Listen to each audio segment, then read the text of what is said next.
Okay, this morning our film is Dirty Harry, the 1971 gritty cop film starring Clint Eastwood and directed by Don Siegel.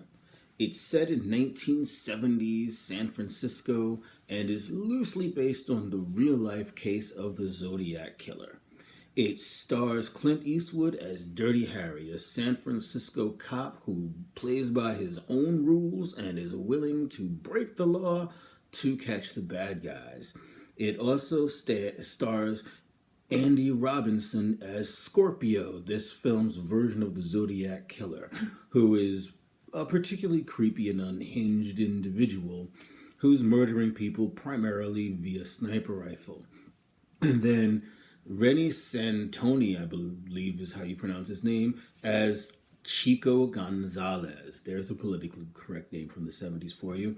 And Act 1. Act 1, we're introduced to the fact that there is a serial killer stalking the San Francisco city streets. Well, he's actually stalking the rooftops, and he's killing people and writing letters to the press about it. And he's demanding a certain amount of money. I think it's $200,000 from the city in order to stop.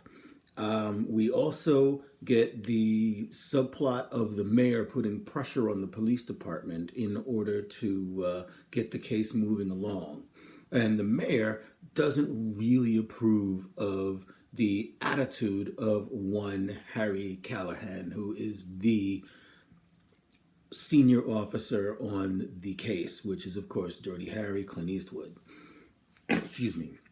In Act 2, we see the citywide manhunt for this killer. Everybody's out. They have police snipers on every rooftop, and all of it is being filtered through. Pretty important cop who is, of course, Harry Callahan. But Harry Callahan is being, the killer is actually one step ahead of everybody for the most part. Act 3, we have a couple of twists, we have a couple of showdowns, and we have Harry coming face to face with the fact that the law as it stands just doesn't suit his policing style. And he has it rather thrown in his face, and the film takes a side on that, which was at the time quite controversial. The upside is the pacing. It's relatively fast-paced. It's got pretty good action for the time.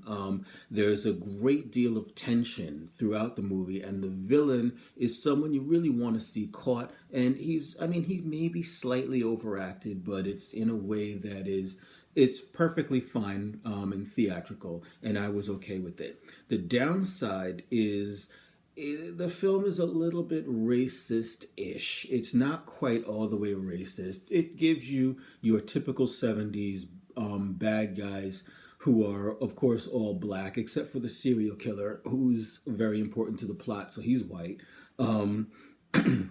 But immediately after showing you a group of black bad guys, they show you a black doctor and a black cop. So it's kind of like, yeah, there's black bad people out there. But look, here's some black good people too. So it's racist-ish.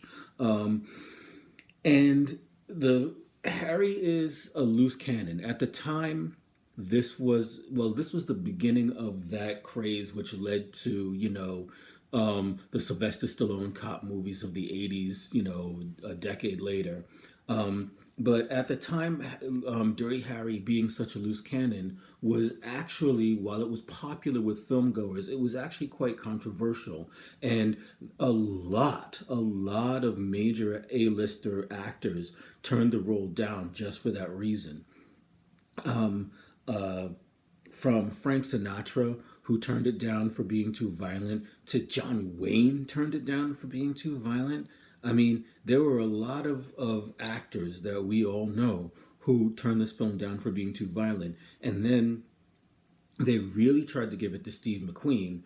Steve McQueen didn't want it because he thought that he was done with cop thrillers. There were a few actors who turned the film down because it was too right-wing, in that it really did have a philosophy of the ends justify the means. We were meant to agree with Harry on his use of torture to get information from a suspect. We were meant to be outraged that evidence was being thrown out because a suspect's rights were violated in the seizing of that evidence, despite the fact that the suspect's rights actually were violated. We were meant to see that suspects shouldn't have rights. It was really that kind of film. In the end, the film for me it's a solid 4 stars. I enjoyed the film. It was a lot of fun, but watching it as an adult living in today's times, you really are a little bit slapped in the face by the right-wing message, which is, that things like the Miranda rights and things like that shouldn't be there. Suspects are scum and should be treated as such at all times. And, you should be able to do whatever you want to get the evidence from the criminals and things like that. The film really does have that message. And that is the only reason why it loses a star. Otherwise, it would be a 5-star movie for me. So it loses a star in the message. Other than that, it's a 4-star film. I really enjoyed it. That's Dirty Harry. Thanks for watching. If you enjoyed this review, please consider hitting the like button and maybe the subscribe button on your way out, and possibly sharing the video with your friends if you think they might enjoy these reviews. Thanks for watching, and see you next time.